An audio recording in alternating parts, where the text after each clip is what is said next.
അപ്പോൾ ആ സമയത്തൊക്കെ അമേരിക്കയിൽ ഏറ്റവും കൂടുതൽ നെഗറ്റിവിറ്റി ഏറ്റവും കൂടുതൽ സ്പ്രെഡ് ചെയ്യുന്ന ഒരു സാധനമാണ് ട്വിറ്റർ. അതിങ്ങനെ അപ്പോൾ സൂയിസൈഡിന്റെ കാരണം എന്താ? ഇവന്റെ മാനഹാനി സംഭവിച്ചല്ലോ. കാരണം 2010 നടന്നൊരു കഥയാണ്. അമേരിക്കയിലെ ഒരു യൂണിവേഴ്സിറ്റിയിൽ ഒരു ഇന്ത്യക്കാരുണ്ടായിരുന്നു. ഇവൻ അവിടെ മ്യൂസിക്കാണ് പഠിക്കുന്നത്. അപ്പോൾ പഠിക്കുന്ന സമയത്ത് ഇവന്റെ കൂടെ അമേരിക്കയിലാണ് ഒരു റൂംമേറ്റ് ഉണ്ട്. 2010 അപ്പോൾ റൂംമേറ്റ് ഇവർ ഭയങ്കര കമ്പനിക്കാരാണ്, ഭയങ്കര ഫ്രണ്ട്സാണ്, തിക്ക് ഫ്രണ്ട്സാണ്.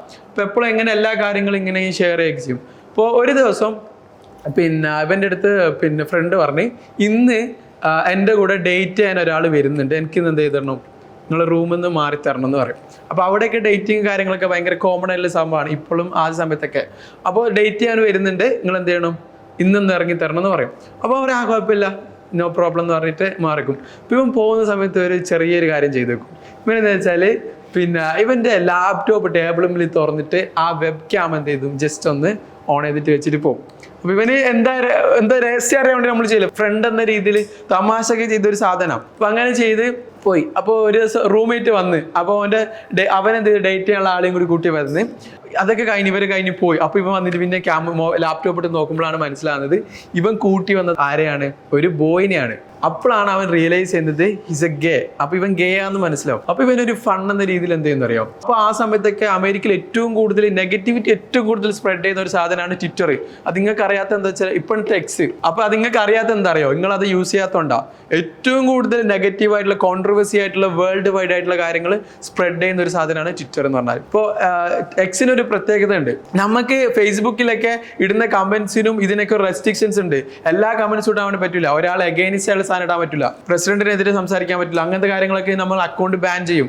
പക്ഷെ ട്വിറ്ററിൽ എന്ത് ചെയ്യുന്നറിയോ, നമുക്ക് എല്ലാം ഇടാം, കംപ്ലീറ്റ് ഫ്രീഡം ആണ്. അതാണ് എലോൺ മാസ്ക് വന്ന സമയത്ത് എക്സിന് കൊണ്ടുവന്ന ഭയങ്കര രീതിയിൽ ഫ്രീഡം കൊടുത്ത്, എന്തിനേലും ചോദ്യം ചെയ്യാനുള്ള സാധനം എക്സിൽ കൊടുത്ത്. ഇപ്പൊ നമ്മള് ഇസ്രായേലിന്റെ കുറെ കണ്ടന്റ് ഇടുമ്പോൾ അല്ലെങ്കിൽ ഫലസ്തീന്റെ കുറെ കണ്ടന്റ് ഇടുന്ന സമയത്ത് നമ്മൾ എന്ത് ചെയ്യും, അല്ലെങ്കിൽ ബ്ലഡ് കാണുന്ന സാധനമൊക്കെ നമ്മൾ സോഷ്യൽ മീഡിയയിൽ ഇട്ടിട്ടുണ്ടെങ്കിൽ നമുക്ക് എന്ത് ചെയ്യും, റെസ്ട്രിക്ഷൻസ് കിട്ടും, കുറെ ഗൈഡ് ലൈൻസ് ഉണ്ട്. പക്ഷെ ട്വിറ്ററിൽ അങ്ങനെ എന്തില്ല, കുറച്ചും കൂടി ഫ്രീഡം ആണ്. അപ്പോൾ ആ സമയത്ത് എന്തുണ്ട്, ട്വിറ്ററിലാണ് ഭയങ്കര രീതിയിൽ നെഗറ്റിവിറ്റി സ്പ്രെഡ് ചെയ്യാം. അപ്പോൾ ഇവൻ എന്ത് ചെയ്യും, ട്വിറ്ററിൽ പോസ്റ്റ് ചെയ്യും, I realise that my friend is gay എന്ന രീതിയിൽ ജസ്റ്റ് ഒന്ന് ട്വിറ്റ് ചെയ്യും, ഒരു ഫണ്ട് എന്ന രീതിയിൽ ഇവന് ട്വിറ്റ് ചെയ്തിട്ട്. അപ്പോൾ അത് കഴിഞ്ഞ് പിന്നെ അങ്ങനെ ഇവൻ മനസ്സിലാക്കിയല്ലോ, ഇവനടുത്ത് ചോദിക്കുകയോ പറയുകയോ ഒന്നും ചെയ്യില്ല.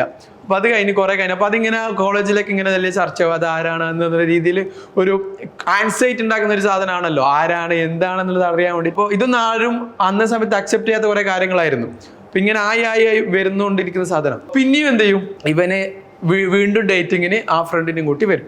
അപ്പോൾ വീണ്ടും വരുന്ന സമയത്ത് ഇവന് വീണ്ടും ഹീസ് ഡൂയിങ് അഗെയിൻ എന്ന് പറഞ്ഞിട്ട് വീണ്ടും ട്വിറ്റ് ചെയ്യും. അങ്ങനെ 2-3 പ്രാവശ്യം ഇങ്ങനെ ഇട്ടിട്ട് ഇവൻ അറിയുന്നില്ല. പിന്നെയാണ് എന്ത് ചെയ്യുന്നത്, ഇത് കോളേജ് മൊത്തം അറിയും.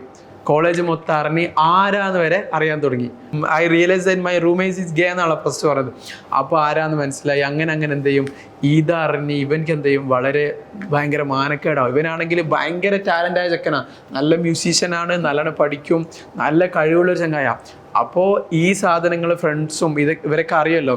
അങ്ങനെ അറിഞ്ഞ് അവസാനം ന്യൂയോർക്ക് പാലത്തിൻ്റെ മുകളിൽ നിന്ന് വാഷിങ്ടണിലേക്ക് എടുത്ത് ചാടിയിട്ട് മരിക്കും, സൂയിസൈഡ് ചെയ്യും.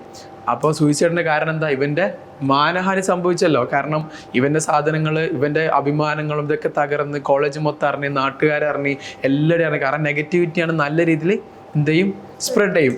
അപ്പോൾ ഇങ്ങനെ വന്ന് അപ്പോൾ ഇവൻ്റെ മരണത്തിനുള്ള കാരണക്കാരനാരാ, ഇവൻ്റെ ഏറ്റവും ബെസ്റ്റ് ആയിട്ടുള്ള ഫ്രണ്ടാണ്. ഇവനൊരു തമാശയൊക്കെ ചെയ്തതാ. അപ്പോൾ മരിച്ച ശേഷമാണ് ഇവൻ മനസ്സിലാക്കുന്നത് എന്തുണ്ട്, അതെൻ്റെ ഫ്രണ്ടിന് നല്ല രീതിയിൽ എന്ത് വെച്ചിട്ടുണ്ട്, ഹേർട്ടായിട്ടുണ്ട്. ചെയ്ത് ഇവൻ ട്വിറ്ററിൽ പോസ്റ്റ് ചെയ്തുകൊണ്ടാണല്ലോ. അപ്പോൾ ഓട്ടോമാറ്റിക്കലി അവൻ എന്ത് ചെയ്യും, കോടതിയിൽ ഇപ്പോൾ അപ്പോൾ കോടതിയിൽ എത്തിയപ്പോൾ ക്വസ്റ്റ്യൻ ചെയ്തപ്പോൾ അവിടുത്തെ ജഡ്ജ് ഇവൻ കുറ്റക്കാരനാണെന്ന് മനസ്സിലായി. അപ്പോൾ ഇവനിക്കുള്ള ശിക്ഷ നടപ്പിലാക്കുന്ന. അപ്പോൾ ശിക്ഷ നടപ്പിലാക്കുന്നത് ഇങ്ങനെയാണ്. അതായത് ഇവൻ്റെ അടുത്ത് പറഞ്ഞത് ഇവൻ ചെയ്ത തെറ്റ് ഒരാളെ കൊല്ലാൻ വേണ്ടിയിട്ടോ അല്ലെങ്കിൽ ഇവനോടുള്ള വൈരാഗ്യം കൊണ്ടോ ചെയ്തൊരു തെറ്റല്ല, ആണോ? അങ്ങനെ ഒരു തെറ്റല്ലല്ലോ. ഇവന് ഫ്രണ്ടാണ്, ഒരു ഫണ്ണായിട്ട് ചെയ്ത സാധനം. പക്ഷെ ഇവൻ ചെയ്തത് എന്താണ്, ഒരു തെറ്റ് തന്നെയാണ്. അപ്പോൾ അന്നത്തെ കോടതിയിൽ ഇപ്പോൾ ഇവനിക്ക് കൊടുത്ത ശിക്ഷ എന്ന് പറഞ്ഞാൽ 15 ദിവസം റിമാൻഡിലിട്ട് ഇവന് $1000 എത്ര ഡോളേഴ്സ് എങ്ങാനും ഒരു ഫൈൻ ഇട്ട്, പ്ലസ് ഇവനിക്ക് എല്ലാ ദിവസവും ആഴ്ചയിൽ 2 ദിവസം എന്ത് ചെയ്യണം, സോഷ്യൽ മീഡിയ യൂസ് ചെയ്യുന്നതിനെ പറ്റി അല്ലെങ്കിൽ സൂയിസൈഡിനെ പറ്റിയിട്ടുള്ള അവയർനെസ് ആയിട്ടുള്ള ക്ലാസ്സുകൾ എന്ത് ചെയ്യണം, കൊടുക്കണം.